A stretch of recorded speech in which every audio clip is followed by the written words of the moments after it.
Welcome to this week's deep dive.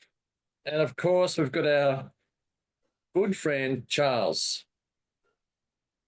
Mate, Man of the Year 2023, FOH Man of the Year 2023, which is far more salubrious than the Habanos Man of the Year, for our members at least. Where does this deep dive find you? Well, in honor of the Man of the Year, I'm wearing the current. How'd you get one of those? Mike sent it. I asked. You said, ask and that's you shall receive. And there's a lesson there. If you don't ask, you do not get. So, ask. Always ask. Oh, good stuff, mate. So whereabouts are you? Where does this find you?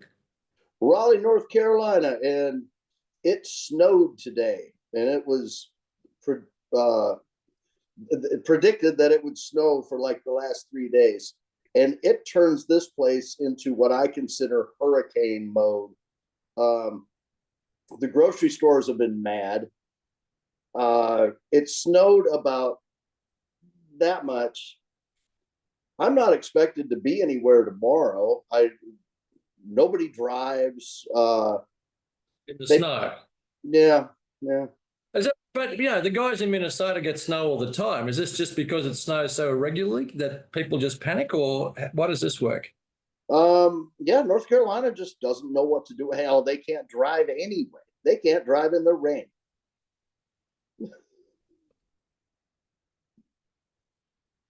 Yeah, I was going to go somewhere with that, but I won't.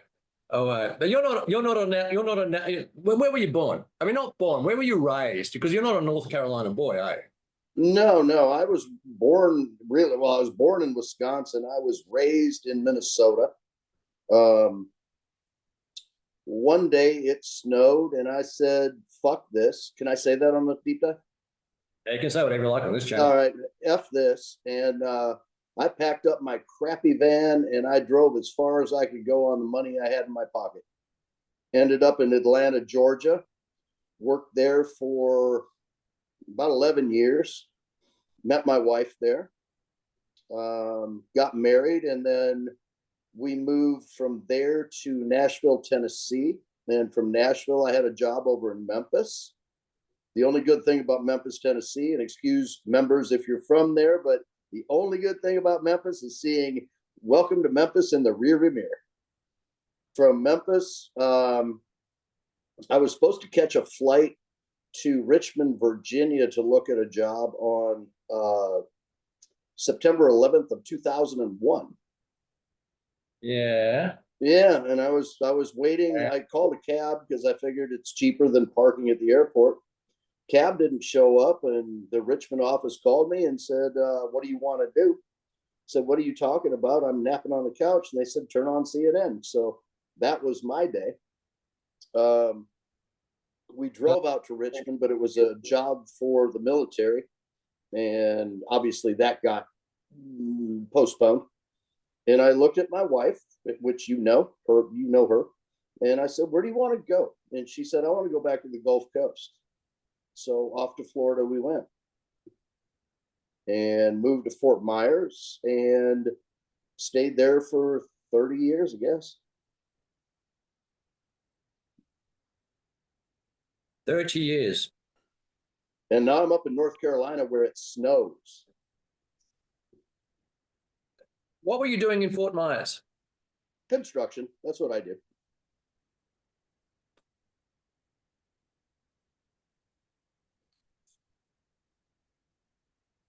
In terms of the different places that you've been, which is the one that you would love to live in permanently?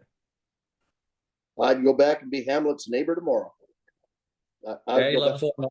Yeah, I'd go back there in a heartbeat.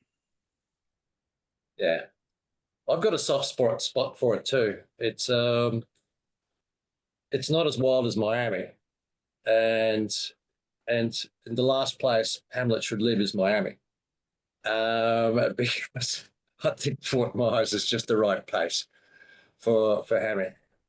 But I love the place. I've been there half a dozen times now, and it's got a lovely feel. But you spent time up at Tampa, didn't you? If I remember correctly. Yeah, Yeah, just a couple of years.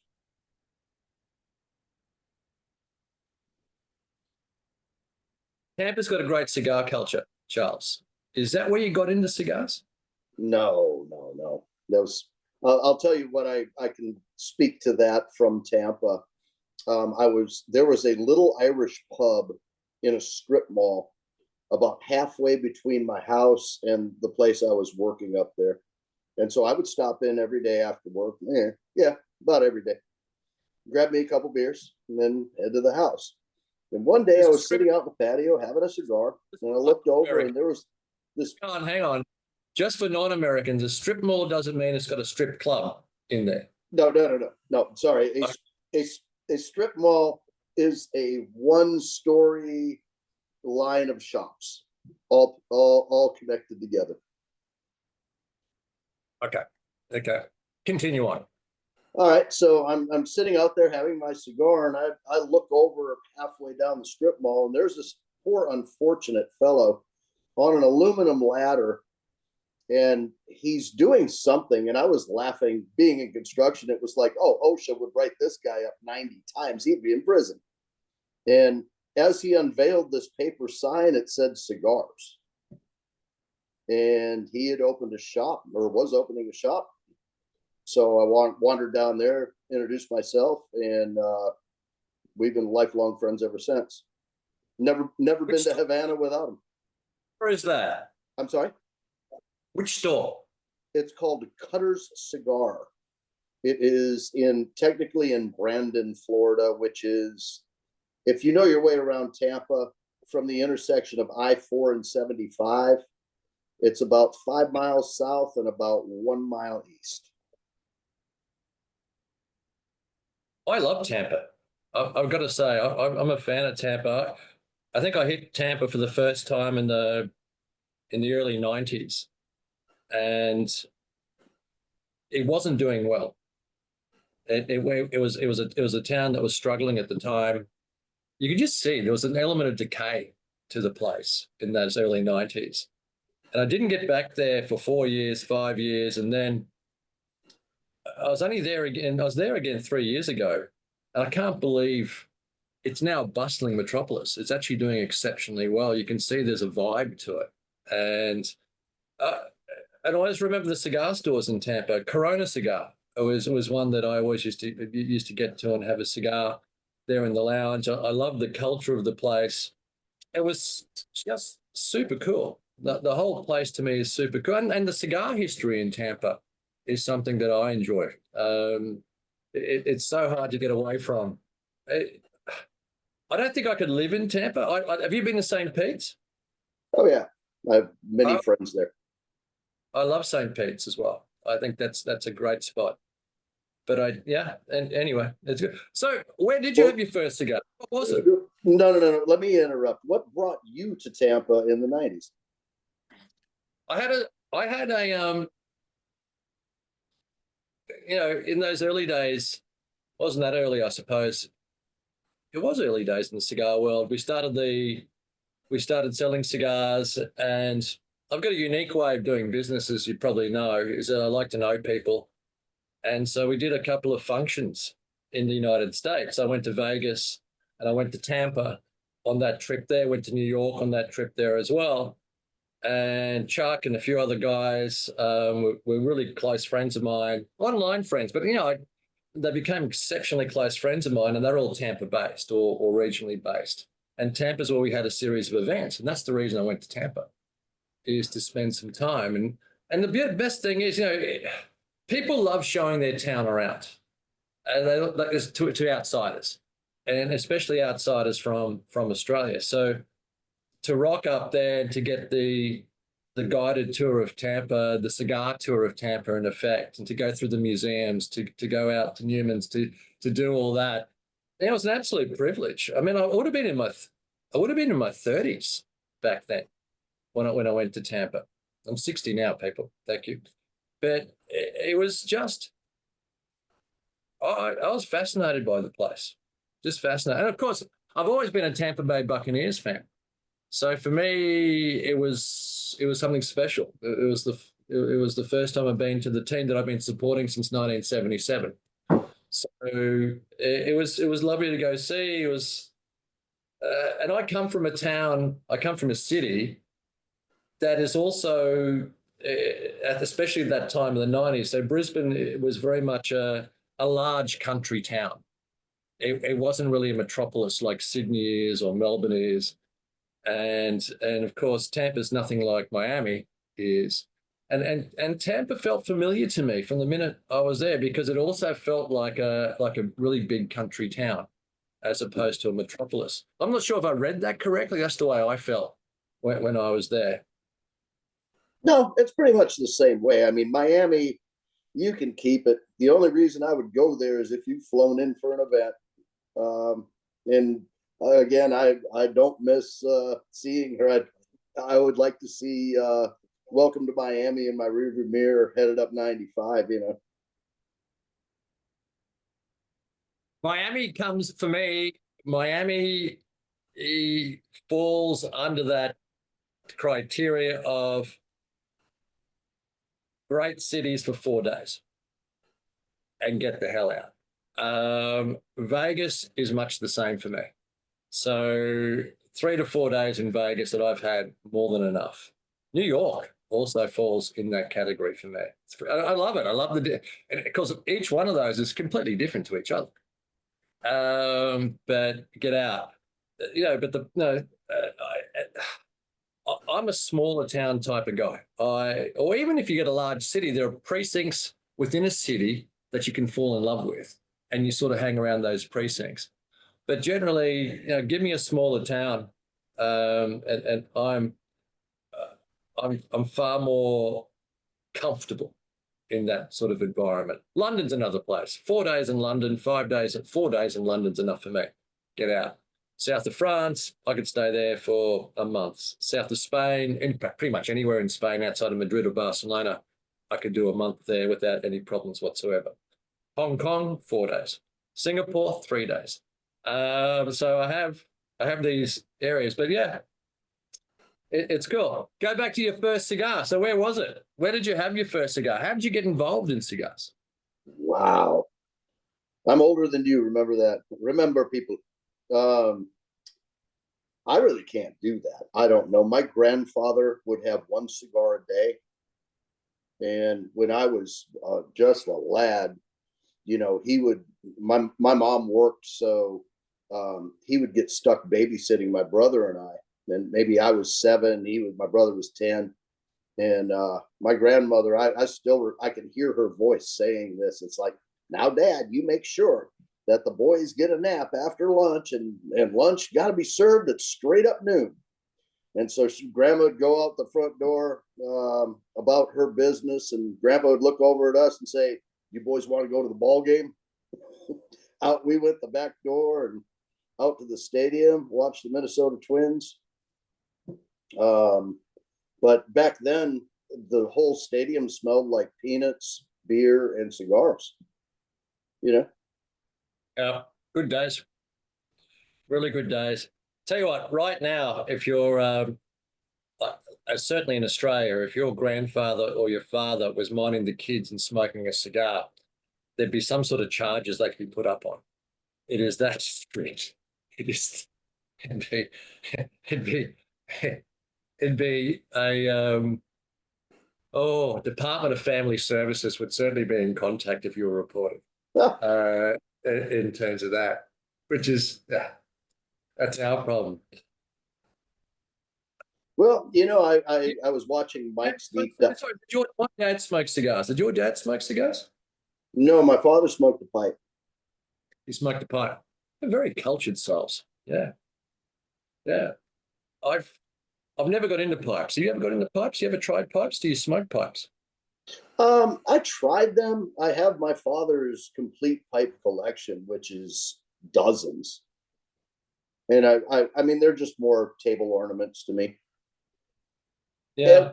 Every now and again, I might break down and get a little baggie of Cavendish and light one up, but not very often. I love the artistry of pipes. I love the guys who, good mate of mine, Justin Seldis and Robbie Fox.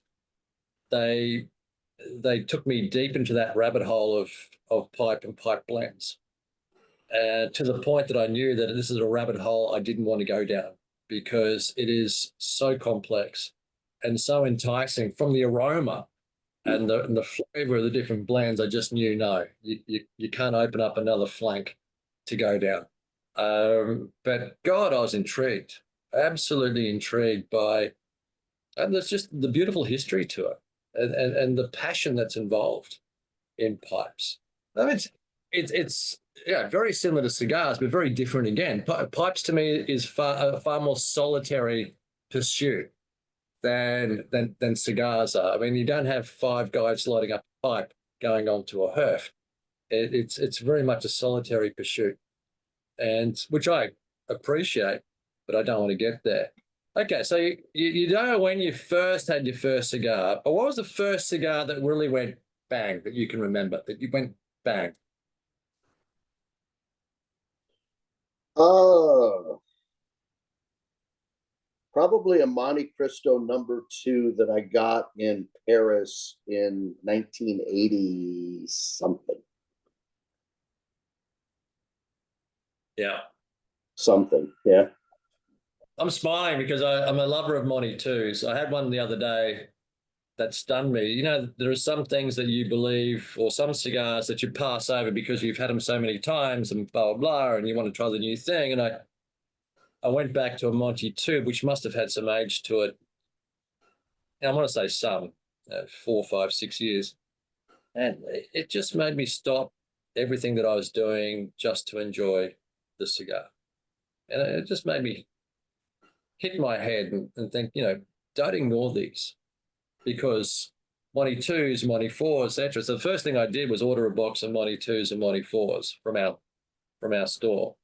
When I say order, I just took them off the shelf and told you to write them off, because I said no. These are cigars that deserve a place in your rotation, and even though they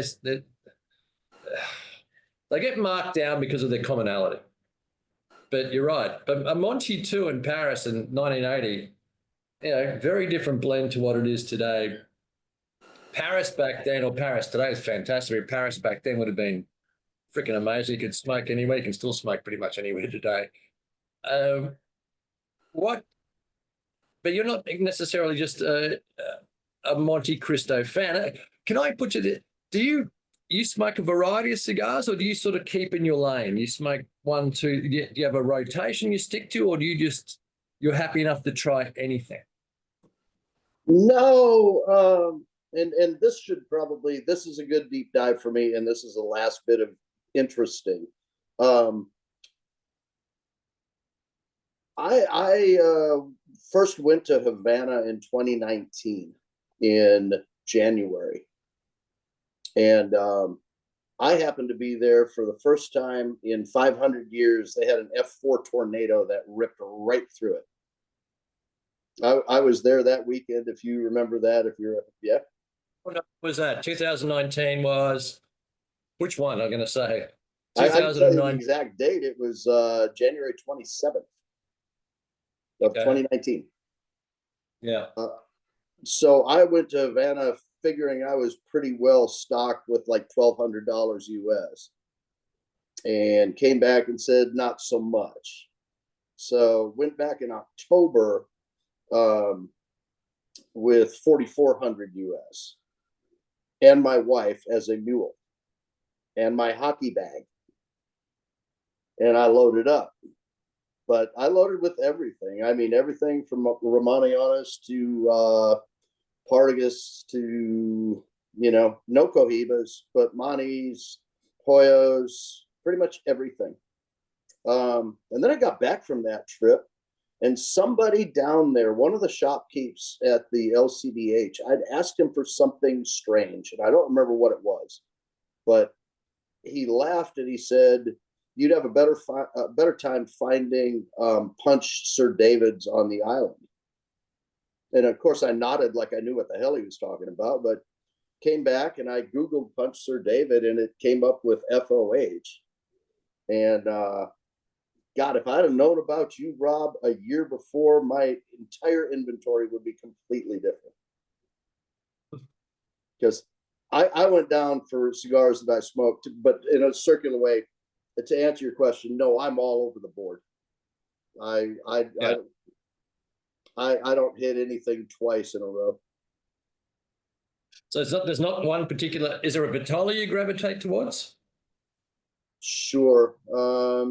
Give me a Lancero. I mean, Yeah. yeah. If the entire world ends and I'm on that desert island with one palm tree and 20 boxes of cigars, make them Lanceros. Yeah, no, that's what I'm smoking at the moment, Lancero. Actually, this is one of the first nudies we made. These are Nicaraguan nudies back in 2019, 2020. And I wanted to touch base and see what they're like. I love Lanceros. See how I'm propping here? It makes me think I'm smarter when I'm holding a Lancero in the hand. I don't know what it is. It's just like holding a great pen. There's a tactile beauty about a Lancero. There's something about a Lancero that makes me feel different to smoking anything else in terms of Vitola. I don't know what it is. It's all. Now today Anyway, I decided that was, since it's snowing and the town is shut down for the rest of the month. I decided to make this a special occasion. This is a Ramoneanas Gigantes. It's one that you gave me the first time we met. And I distinctly remember asking you, would it be rude if I did not smoke this here? and of course I would have been immensely polite and said, take it away. No, you smoke it at the time that you wish to smoke it. That makes sense to you. Ben, I want to know, is that's your first Ramoneanas Gigantes? Mm. It's the first and only. Yeah. What are your thoughts? Only, whatever, 18 minutes in. It's really wonderful. I think you told me this is a 2011. Yeah, it's an age one. That's an age Gigantes. Very nice. Yeah. It is a beautiful cigar. Cuba makes double Coronas so well. Circling back to Cuba, 2019, when you went there for the first time, what were your thoughts? Um, I brought 6 or 8 sets of guitar strings and about a dozen pairs of drumsticks, and I went down to the street musicians and I handed them out. You're a good man. Brilliant. Brilliant. What reception did you get? They would have been blown away. Oh, yeah. Yeah, Yeah. no, I mean, the street musicians there are better than anything you'll pay $100 a ticket for anywhere else on the planet, as far as I'm concerned. It is special. It is special. Did you stay in Havana or did you get anywhere outside of Havana? Pretty much. Well, we stayed at the Commodoro like every tourist does, right? All right. That was our first trip. We stayed at the Commodoro. That was great. That was great fun. We got great memories of the Commodoro. Um, it's a great little precinct, that area there, with the shopping centre next door, which sells, I don't know what the fuck they sell. But anyway, they seem to be, that is their tourist precinct. And the hookers on the street, the little beer bars and wine bars across the other side of the road, the LCDH. It was great fun. It was great fun. We, the musicians, just a quick story.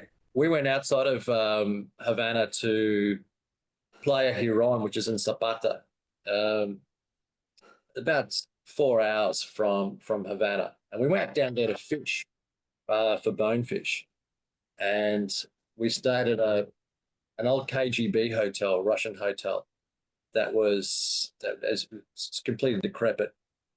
And there was, well, I'm circling back, segueing back, but circling back to street musicians, and they had this beautiful, absolutely magnificent band just playing in the courtyard of this awful hotel that we were staying at for a week, if I remember correctly, or 4 days. And Kenny Gargett was in love with this place, but I'm the only one who can speak Spanish. He's in love with this band, and they came around and they were trying, at the end of their set, they're trying to sell their CD, and Kenny wanted to buy a copy of the CD, and but he didn't speak Spanish, and I don't know how hard this could be. How hard? You just give money to the person? No. So he said, can you buy me a CD? And I said, yeah, no problems at all. I said, mira, ¿cuánto es? How much is it for the CD? And he says, US dollars at the time he wanted. Actually, no, it was before. Yeah, it was when actually US dollars were openly traded. And he said 10 US dollars. So I told Kenny 20. Ken, it's 20. And he gave me 20. I gave the bandmaster 20. And I said, mira, pero yo quiero 10. And he gave me the 10 change to me. And Ken goes, what the hell was that for? And I said, that was commission for the transaction. And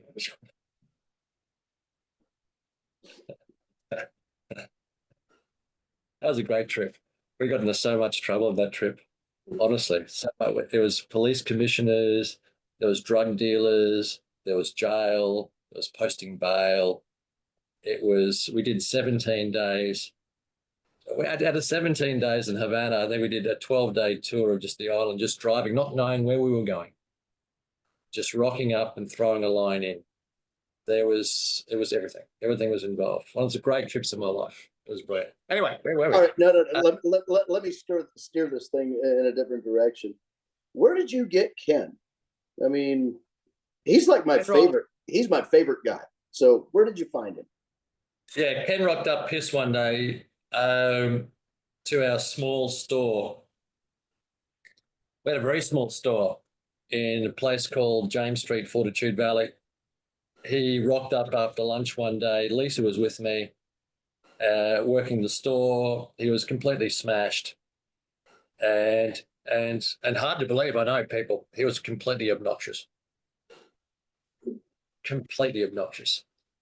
and so he, his hands everywhere. He's big and bold and not his best. And he wanted a couple of cigars, and he's got mates who want cigars, and he's in the wine game. And how can we should do some dinners, or can I be involved in some dinners? And I said, yeah, we got a dinner coming up next week, a cigar dinner coming up next week. Used to do a lot of cigar dinners when it was still legal here to do cigar dinners.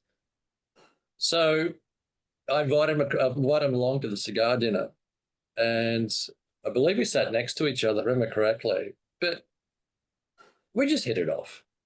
He was, when you meet eccentrics in this world, Charles, and good-hearted eccentrics, you can forgive almost anything in terms of what they're saying. And I found this hugely intelligent, tremendously humorous individual who it just connected with me. I just love that. And he became a regular, and then regular dinners, and then we started traveling together to Havana and to different places around the world. And we always do cigar tours. They'd say, Rob, what sort of cigar tour are we going to do next? And I said, I don't know, let's do a pig shooting, fishing tour up North Queensland or Northern Australia. Let's go to Patagonia and fish down there, and then we'll go to Havana afterwards. Let's go to Havana. Let's do this. Let's do that. So we used to do cigar tours all the time. And Kenny was a stalwart of that. And that's how you get to know people, the ins and outs. I love traveling with people. That's the only way you get to know people is when you travel with them. You get to see them. You get to see them in different situations where they're not comfortable. And when people are not comfortable is when they show their true self. And Kenny's true self is generally very, very good. Generally, people, generally. But in a clutch, Kenny will look after himself. He'll throw you under the bus. In a third world country, he'll throw you under a bus. And I've been under those wheels a few times as we've travelled around the world, and I don't mind.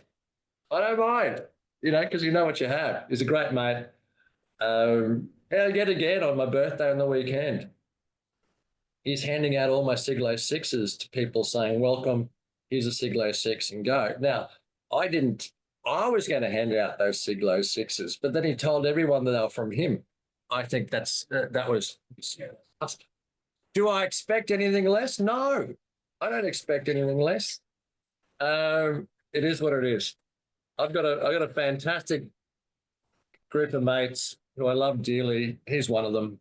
They're all different, and he is certainly different. So Very you were in a brick and mortar, and that's kind of how you got into the cigar game. And then where did FOH come from? I mean, there had to have been a light bulb. You and Smithy and Ken sitting around a bar rail, and somebody said, um, FOH was very simply. So we started in the mid '90s. Not FOH. FOH is 2004. We started in the mid '90s, and the internet started really in terms of internet trade. And so I quickly worked out. Well, I had a punt. I had a guess that we could be a store locally, or we could be a corner store for the world. And I thought that's where it was going to go. We could just be, let's develop a business whereby, let's develop a community where it feels like a corner store, like your cigar lounge, like your tip, where you feel at home. You walk the Cheers of cigars. If you remember Cheers, the series, that's what we wanted. That's what I wanted to make it. I wanted to make it that, and without a geographical boundary, because I thought the technology allowed us to do that, and that's what I've always wanted to do. So it doesn't matter where you live. You could actually, with the technology that's arrived, we can build that now. And I didn't want to do a straight shopping cart, because as successful as that is, and I've got great mates who are world leaders in that, in the cigar world. But I wanted to not make, I wanted my online business to be the front door. So in other words, when we walk into work every morning, we walk into FOH. It's not a shopping cart that's behind our store that we have. So it had to be the core, had to be the front and center of our operation, because that brings disciplines to everything that you do. That means that everything that you do is transparent. There can be no bullshit, because everything's online these days. And I love that. I love that sense of discipline. And it follows most of my core values and core beliefs. It should be transparency in everything you do, as much as possible. And that's why it was a punt. It was a punt that we took in the early 2000s to run that. But that was after 4 or 5 years of having an online store. And I thought, yeah, an online store is good, but a community is better. And it's the community that sense of community, Charles, that's enriched me, and not financially, but just look at the friendships we make. Fuck me, we've met up a couple of times in the States. I know Deb, your wife. The Mike Morgans of this world, the Mike and Danas of this world, the Robbie Fox of this world. All that has come from the decisions we made back then. It's come from that. I love the fact that you know Mike, both Mikes. You know those. You make great friends all the way through the forum. And that's the beautiful thing about having communities, is that regardless you buy from me or not, I couldn't give a rat's ass. But the biggest pleasure I have is knowing the guys have made lifelong friends through this community here. And so they say even a broken clock is right twice a day. So that punt that we took back in that point has been fulfilled. And it's a great feeling. It is a great feeling to have. And it's, all the new guys we've had in the last couple of weeks, or the last couple of months, or the last 12 months, you'll meet them at a do, etc. Who knows who you're going to meet that moves that needle in your life, that changes everything in your life, who adds some value, or you can add value too at the same time. And it's good. I had a great meeting yesterday, a couple of meetings yesterday, young guys, they had some business questions. I gave whatever advice I could give in different fields. It was good, but they all meet through FOH or sidelines. Anyway, it's good. Do you have a cigar community? I mean, you haven't really been there long enough in North Carolina in Raleigh. Is there a cigar community there that you hook up with, or not really? no, there's a cigar lounge not too far from me. I've actually walked down there about 7 miles away, but I stormed down there after a little tiff with the wife. It wasn't too bad walking down, but when it was raining like hell coming back, I was anyway. Couldn't find enough. Yeah. Couldn't Like call Uber. that serve booze or that's just a cigar lounge? No, it's a cigar shop. Apex Cigar Lounge. I know they've hosted that weird longest ash. Longest ash, slowest smoking competition, one of them. Yeah. Yeah, it's the hometown of or the home base of the U.S. champion Andrew Drew. Really? Yeah. I didn't. Okay. No. Now, and I've asked him many times, why the hell would you do that? I mean, you're not enjoying your stick. You're just waiting to see when it won't go out. I don't know. Nothing that I could do. The slow smoking world championship run by Marco Gulick, who's a good mate of mine, and sharp as a tack, and one of the nicest guys and funniest guys that you'll meet. He's brilliant. And when he discussed this concept, it must be 7, 8 years ago. I you know I just couldn't get my head around it, and I've been involved in a couple of them, and I'm done after 35 minutes. I'm just bored, shitless after it. But I thought there's no way this can kick on. Well, so now we're on 8, 9 years further on down the track. I think Aliva's just picked up the contract after Rocky Patel, and before that it was Hermanos. So Aliva's just picked up the contract for that. God bless Marco Gulick. You're a stunning little businessman. Well done. Well done on that. I can't do it. I can't do it. I have no patience. It's to me, I need to talk to someone. I need to, I can't concentrate for 2.5 hours on a petite Corona or 2 hours on a petite Corona to make sure it burns. But I love the people who cheat on that. And I know one of the judges exceptionally well. She is glorious, a gorgeous person. And she's one of their top judges. And she just expelled 2 people from the last round, like for actually cheating, lighting under the table. It was brilliant. I'm not sure how. Number one, surely, there are better things to do in this world than I don't know. What do you win an ashtray? I don't know what it is. You get to go to the final. You know, I've cheated a few times in my life. One was my maths exam in grade 6. My mathematics grade. I repeated grade 6. I went from a C to an A in grade 6. And I've only told my mum a couple of years ago, and she was so proud at the time. I went from a C to an A. And I only told her a couple of years ago. The only reason I got an A was because I cheated off the guy next to me. Here, and I sat down there purposely so I could actually read his paper. And, and it still haunts me to this day that I actually cheated on an exam. It doesn't work. But anyway, let's not go back into that, because as my mum just found out not long ago that I spent a little bit of time at in jail on bail for a weekend. But that was said publicly at a wedding birthday event that I had by one of my good friends who shall remain nameless, Manu. Jesus. But it's life is so rich and so much fun if you allow it to be.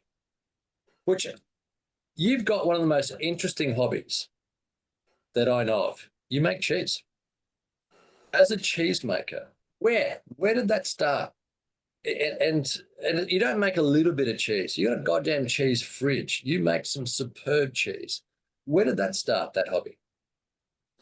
When I moved from Minnesota to Atlanta, there were 2 things. Okay, first of all, when I loaded that van, which broke down 9 times, and I arrived in Atlanta with $22 in change in my pocket. Yeah. One thing you can get in Minnesota is caraway cheddar cheese. Cheddar cheese with Yeah. caraway seeds. You can get it at the gas stations. It's a staple. Staple. Yeah, I've And had it many times. and you get south of the Mason-Dixon line and they don't make it. And at one point I was craving caraway cheddar cheese and I said, how hard could it be to make? And I found out. Yeah, but you didn't make one bundle. You've got, or one, what do you call them? One round. A wheel. Wheel. You make one wheel. You're now a serious cheesemaker. Well, I mean, once you're in for a penny, you're in for a pound, yeah. Yeah. What do you enjoy making the most? Mm, probably a true English cheddar. That's a 12-hour day. And I don't care if you're making 50 grams or 50 kilos. 12 hours. And thank you for using the term kilos. It's much appreciated. Um, why? I mean, 12 hours. What goes through that 12-hour process? A lot of drinking and several cigars. So it could be made in 6 if you weren't drinking, or it actually requires 12. No, I mean, okay, so you got a cow, right? I've got up here, wherever I move, I find a fresh milk source. In other words, fresh milk being, I want it from Non, non-pasteurized. yeah, Fresh milk. from the udder into my pot in under an hour. Okay. So here I met this girl named Katie, Crazy Katie, the cow lady, and she has a little farm, and she, Sorry, Crazy Katie, the cow lady. Oh, yeah. God. I'd love that business card. That is brilliant. Keep going. No, that's not her business card. That's just what I call her. Crazy Katie, the cow lady. Yeah, it's actually it's outside of Raleigh in Smithfield, North Carolina, and their card says Blended Farms. Now I don't know if you should edit that out because I don't think they can sell me milk. So Okay, well, Crazy Katie, the cow lady, I doubt she'll get any correspondence from this okay, channel. fair. All right, so I go out to Crazy Katie's at 6:30 a.m. I'm back home by 7:15. That milk is in a 5-gallon pot by 7:30. You got to bring it up to temperature, so that will take until about 9 a.m. What's the temperature? Between 86 Fahrenheit and 90, depending on what you're making. Okay. So once you get it up to temperature, you add bacteria, and they're all different types, and they're all just like cigar leaves. This one will do that. This one will be sweet. That one will be tart. I mean, there are all different kinds. So you add that in, and then you wait for 45 to an hour. And then you making sure the temperature is all, I mean, it's got to be, it cannot vary much more than a degree or two. Shouldn't.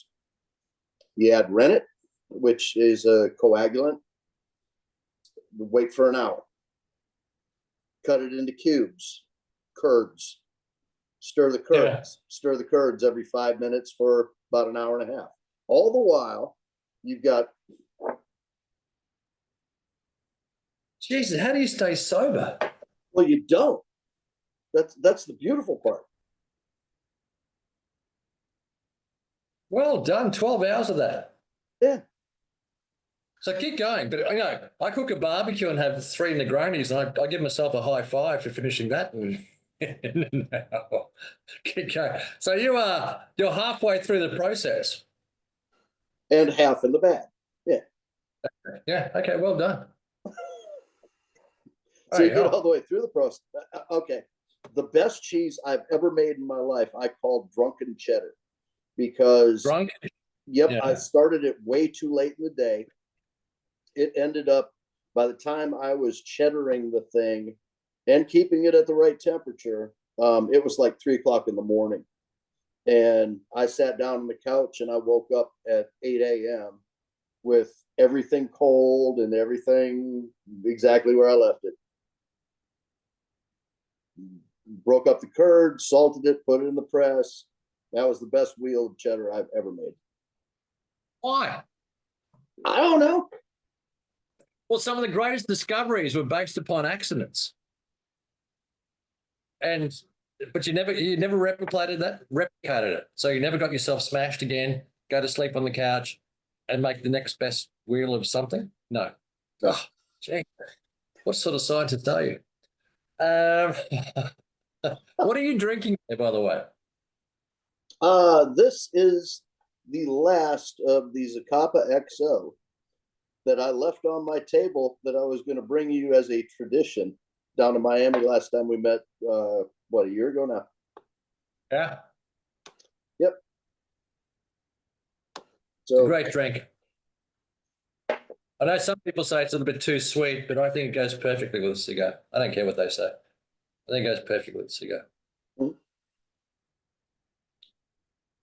So you're back you're in construction. I know you just finished a major job. You've started a new job there now.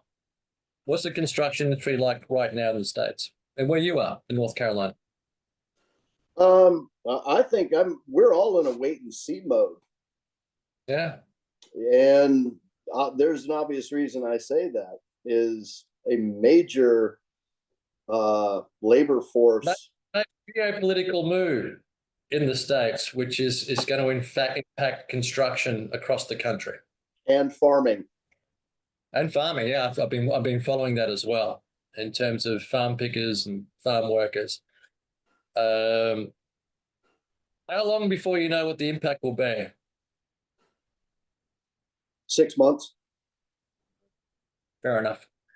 Yeah. Yeah. When California starts having acres and acres of vegetable fields that are just lying rotting in the dirt, that's when we'll know. I don't know. I was going to ask you a question before. I'll skip back to it. I'll go back to it now. Given your travel, and you're still a little bit away from it, where would you like to retire in the States? I don't really I should, know. I I mean, should use the state. yeah, my dream was the mountains of Western Carolina. Yeah. I've never been there.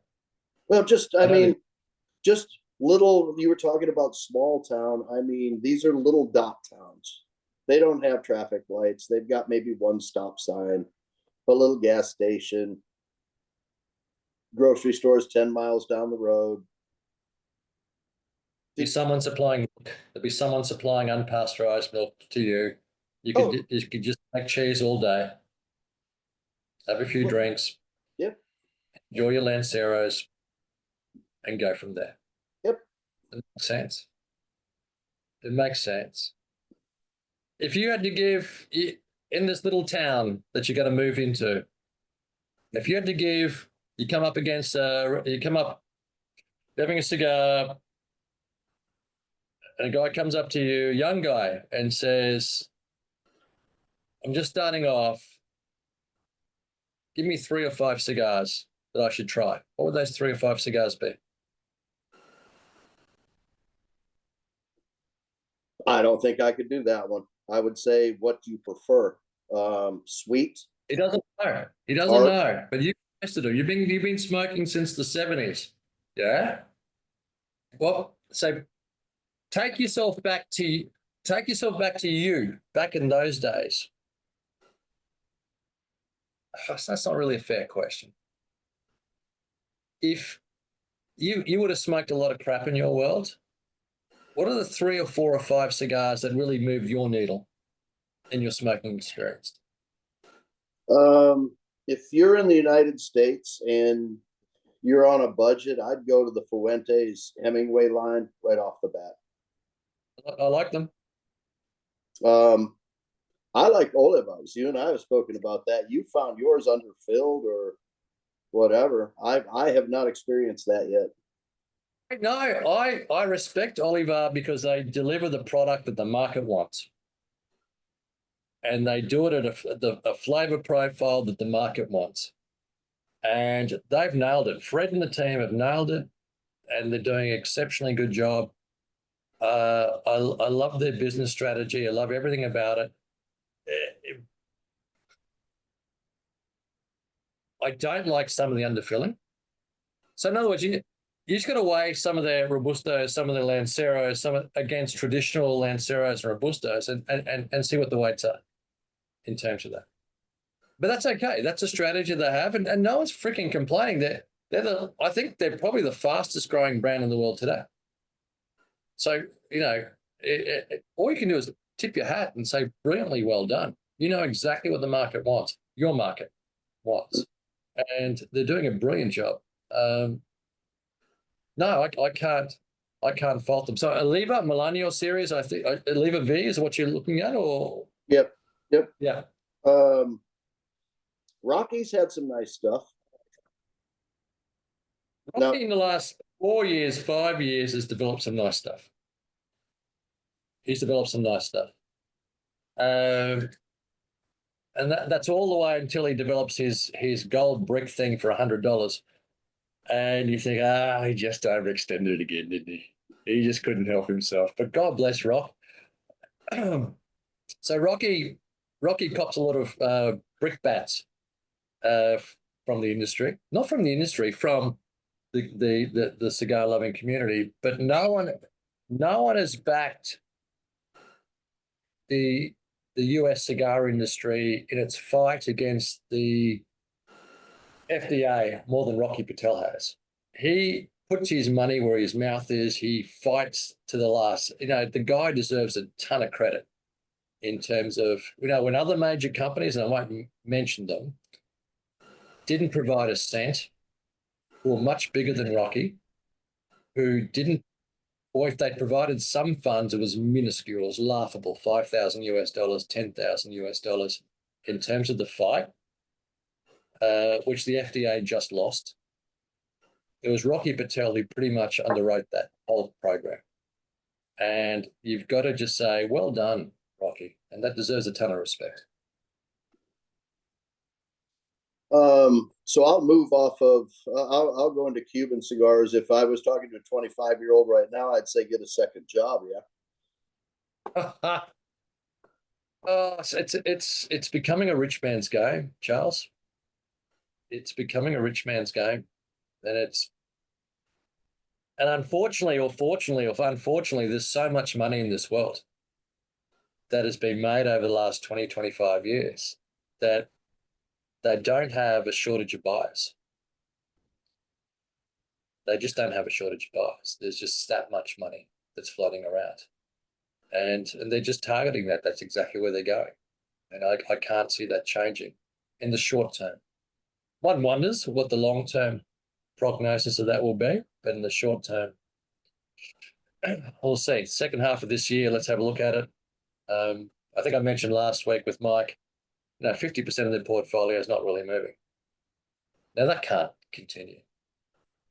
So what do you do?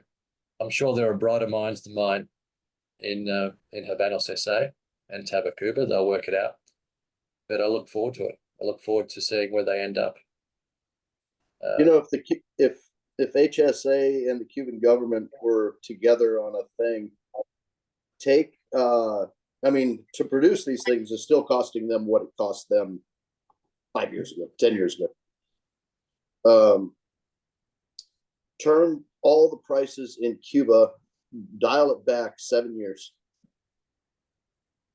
and all of your cigar tourism will come back. So they're going to do a cost-benefit analysis on that. So the cost-benefit analysis is, what's the benefit of cigar tourism against an arbitrage market? And it's the arbitrage market which bit their ass last time around. So you've got some countries that are so far below the official price, or not official price back in those days, but price that you had a massive trade internationally going from one market to another, depending who's the lower price, including Cuba. I mean, Cuba is one of the largest tertiary exporters of cigars in the world.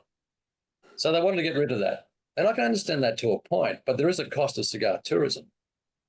But they're still selling cigars in Cuba. But how much less are they selling, and what profit are they making based on the increasing prices? So what's the differential there? And what's the cost-benefit analysis? I'm not sure they've ever done the numbers. They should do the numbers. Everyone should do cost-benefit analysis numbers, no matter what the decision-making is. and you make some assumptions based upon that. But I'd love to know the numbers. You know, if you're selling 40% less in volume, but you're making 40% more, 50% more, 60% more in margin, how worse off are you if you also put in the fact that your overall production is down 40, 50%? And see, that takes someone actually just run the figures. I haven't seen any figures like that, but I'd be intrigued, and it wouldn't be hard to do it. So what they need is a Doge. They need a Doge in Cuba. No, I'm No, not they don't. wise. No, I'm they not. don't. No, they don't. No. I wasn't even going there. I was letting go. And I think it's really called doggy. It's Doge is Yeah. just like this. You know, we can't really call it doggy. It's got to be something that cultured people will understand. So let's call it Doge. No, it's doggy. But anyway, I think John posted something about the Hotel Libre. You know, and I was in that shop. Probably my worst cigar regret of my life was in that LCDH that was there. But now it's just fallen down. The whole thing is, you know, it's empty. It's collapsing. If they wanted to boost tourism, give me a reason to go back there. I mean, other than the music, if I'm a cigar tourist, give me a reason to go. Otherwise, I'll just jump on 24/24. Yeah. Or anywhere else. I mean, look, you know, I would certainly work out a program that made it beneficial to go to Cuba for cigars. Absolutely. I think it needs to be done. Whether it's 20% less than international, that's probably enough. That's probably enough. No, 50% less, it's just going to be the arbitrage market again. You got to find that correlation point where it makes sense and hit that midpoint. Right now, it doesn't make sense. And right now, and the guys are in Havana. I was speaking to a couple of guys in Havana yesterday. They're there for the festival. And maybe it's a couple of days too early, but the stores are nowhere near full in terms of stock. So maybe they'll push all the stock in later on this week or this weekend in preparation, but I hope they do. But, you know, you can't get a ticket to this festival. Sold out. So I go back to the money aspect. It's sold out. It's a very different environment than what we saw in the 80s and the 90s and the 2000s and early 2010s. It is one that is targeted in every aspect, from influencers all the way through to the new releases, to a premium product and a premium market and a prestige market. That should work well if they can only reach 50% production numbers, what they had before. Maybe that's what they have to do if that's the case. But if they ever have the ability or belief that they can back up to 80 million to 100 million cigars a year, well, no, that's going to be a tough one to move that excess product, you would think. But again, I stick in my lane, Charles, and my lane is very simple and very enjoyable, but very, very simple, and see where they end up and see where they end up. It's cool. What do you enjoy about FOH? You're a great member. You help out a ton of people. I know you haven't banned anyone yet as a moderator, but you're looking forward to the day you can. But what do you enjoy about FOH? You founded in 2019, which is relatively recent. No, just like you said, you built a community. I have friends. I look forward to meeting in person, but you know, so the Zoom lounge, I don't know if this, you tell me or you edit this out if I'm speaking incorrectly. Somebody answered your question about how can I improve FOH? And they said, how about like a virtual cigar lounge? Well, some of the lads and I, we just jump on the FOH link on Thursdays and we smoke a cigar. So what you'll be doing, what you'll be doing, well, you can, I'll leave that open. There's not going to be it'll be two different channels. But the other one is that guys can, through our Discord server, you just click a link. If you've been approved as a member, no passwords required, but if you've been approved as a member, jump on there and it's just live video or live chat. So any stage of the day, you can just jump on there. So just basically simplifying that process and making it more available, making it available to more people. That's it.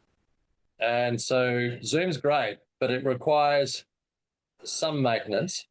In this one, I think it's being tested today, 1 o'clock, with different members involved. And I suspect we'll be able to go live next week. But effectively, you'll have a button on the forum. You can just tap, and you can go live.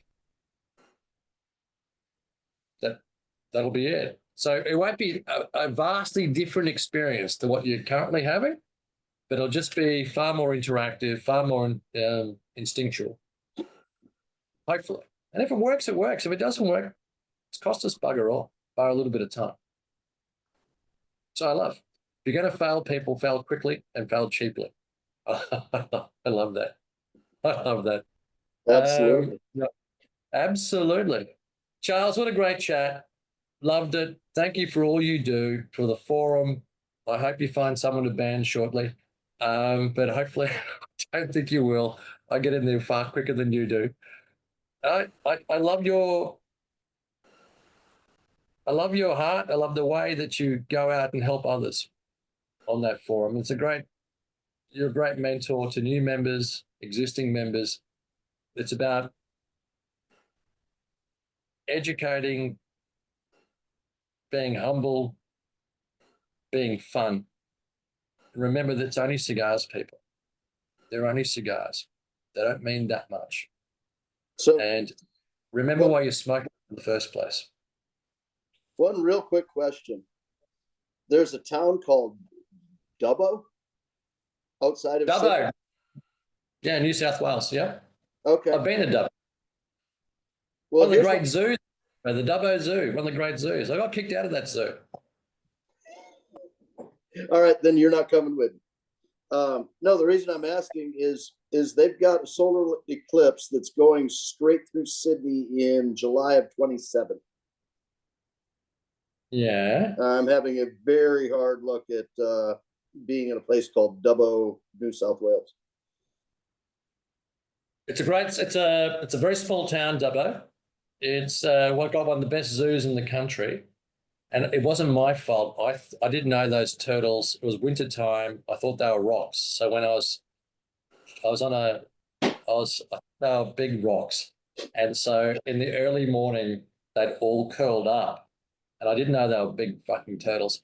And I was on a dirt bike, a push dirt bike, and I used one as a jump. Now, people, if you ever, Rob says, I'm going to be in Miami, I'm going to be in LA, this is what you can expect. I've grown up over time. Actually, my kids weren't impressed. Anyway, neither were the staff. Thanks, Charles. I'll see you in Dubbo, maybe. After Dubbo, come up and visit us. That's probably a safer bet. That's probably a much safer bet. Love you, brother. Take care. Cheers. Fair enough. See you. Bye.